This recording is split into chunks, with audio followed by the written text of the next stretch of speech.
So I've been having one of those mornings.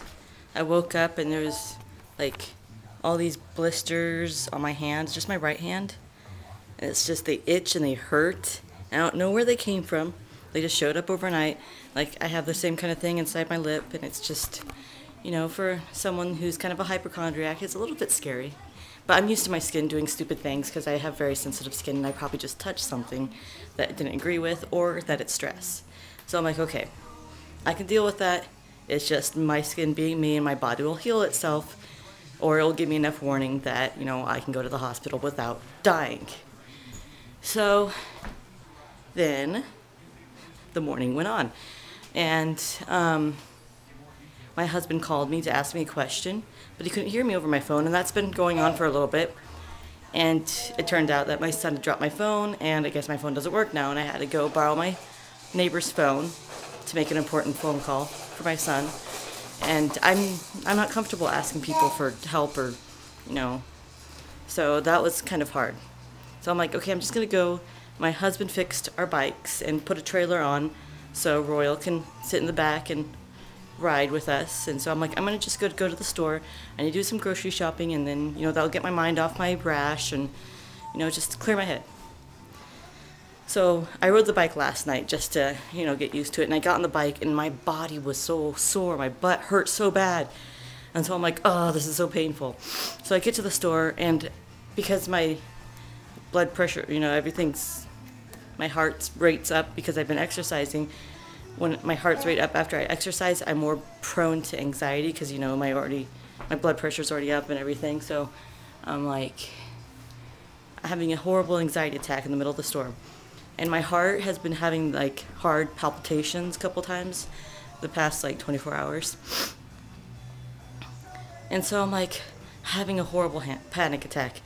And I get up to the register, and I'm loading up all my stuff, and I have to load it up in, in a certain way because I have different kind of coupons for it.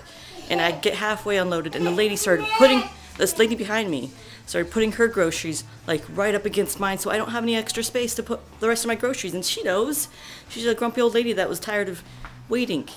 So I'm trying to load my groceries up on top of my other groceries, and everything's getting confused. Finally, I'm getting to pay, and I use my card, put my PIN in, wrong PIN. I'm like, I was pretty sure I put the right PIN in. Use my card, put the PIN in, wrong PIN, and I looked down, and I was using the wrong card for the wrong PIN. I was using my bank card and my husband's bank PIN. So I'm like, oh, and there's a pile of people behind me. So I'm like, so I finally get the right card, right PIN together, load up the cart, and it was just a hard ride home because I have 50 pounds of groceries, 20-pound kid in the back of the trailer, and every time I stop, I have to restart again, and it's just so hard and it's tough. And I get home, and I have to put my son down. I'm not crying, but my throat just got dry. I had to put my son down. There he is, right there in the bouncer. Say hi. So I put him down. He's kind of fussy, so I turn on the radio. And I take the first load of groceries into the house, and I hear this commercial. And it's soft, beautiful music in the background. And this soothing female voice comes on. It's your brain, keeper of memories. And it just goes on this just beautiful, your brain's just a beautiful thing. And then after it lists a couple things of keeper of memories and just storer of dreams and just all that stuff, I'm starting to feel relaxed. And then all of a sudden the music changed, and it's causer of strokes. I'm like, what? So it goes on this thing, you could have a stroke any minute now. Do you know that? Here are the signs. I'm I'm leaving, because if I listen to those signs, I'm going to be paranoid all day that I'm about to have a stroke. Oh my gosh. Because strokes, right up there with anxiety, they mimic. Anxiety is the chameleon of horrible diseases, because it mimics the exact things heart attacks, seizures, strokes, anything that's really horrible that might kill you. And anxiety mimics that, and it knows, because your brain, it loads that information that you know about strokes, heart attacks, seizures, and it's let's see what I can do with you, and anxiety's okay, I have this information, I'm going to use it. So even though I've been anxiety free, I still have those days, I still have those moments where I'm like, my anxiety is like up here and I'm trying to get it to go down. Every time I try to do that, something else comes up and I'm like, see, he starts crying. Ever since he was a baby, my first memory of him is him crying. But that was a really traumatic night. So every time he cries, I think there's something wrong. So like, I can't just let him cry it out because my anxiety's through the roof and I start having a panic attack and I feel dizzy and I'm gonna die. So there you go. Just because I say I'm anxiety free one day doesn't mean it's the next day it's gonna be the same thing. I really wish I knew what was wrong with my hand. Really wish that my heart wouldn't palpitate so hard because I'm worried about my heart because my grandfather died of a heart attack. And so that's always been fresh in my mind. Even though I never knew my grandfather, I know that he died of a heart attack. So I know heart disease is on our side of the family. And even though I'm a healthy person, I eat healthy, I'm relatively fit and thin. Well, okay, I'm more thin than fit. I'm not saying something because I'm not really thin. It's still, if it's in your history, you know, you're more susceptible to it. Dude, you point at me. You want a cookie? You want a cookie? I want a cookie. He wants to nurse. But that's been my morning. So yeah, I'm not lucky. I'm not 100% cured of my anxiety.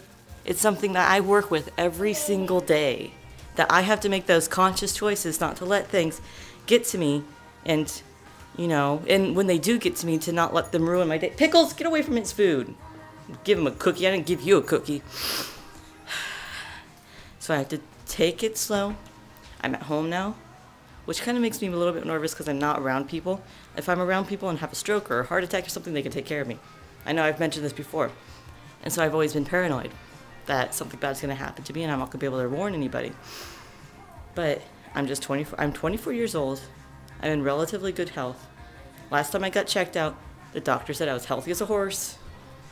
And so, I mean, she didn't do that many checks, but, you know, she checked my heart, checked my breathing. Usually they can tell. So, I'm not going to worry about the rash on my hand because I'll put ointment on it. Hopefully it'll go away. Not going to worry about my heart because it's palpitated before and it's never had a big problem. It's probably just because I've been more active or whatever. It's just, I don't know. Say it when again. Maybe I just need to calm down. And I'm not going to worry. Someone keeps on texting me. I'm not going to worry because I'm in control. I'm in control of my body. I'm in control of my life. And so are you guys. You're in control of your body. You're in control of your life. The anxiety is not bigger than you. It likes to pretend it's bigger than you, but it's not. I have to remind myself that all the time. This feeling that I'm feeling will pass, and I am bigger than this feeling. I am stronger than this feeling, and this feeling is fleeting. It will go away. I just need to relax, center myself, deep breaths, think of happy things, and get busy with other things. So I'm not sitting there dwelling. That's why I can't lay down, because if I lay down, I'm hearing everything in my body. I'm the times that I have anxiety that's over, like I feel everything. And I feel things that aren't there too. So it's like oversensitive to feelings around me and my body and stuff. So anything that, like a gas bubble, is like 10 times more painful to me because I think it's appendicitis thing. Like my appendix is about to burst or something. So like something that would just be like, ow, that kind of hurt. And people would go on with their day. I'm like, oh my gosh, I'm dying. But I'm going to calm down. I'm going to unload my groceries into the fridge and pantry. I'm going to go about my day and do laundry and do dishes and take care of my son. And I'm not going to die today. And if I am, it's definitely my time to go. Because, you know, once it's your time to go, there's no bargaining.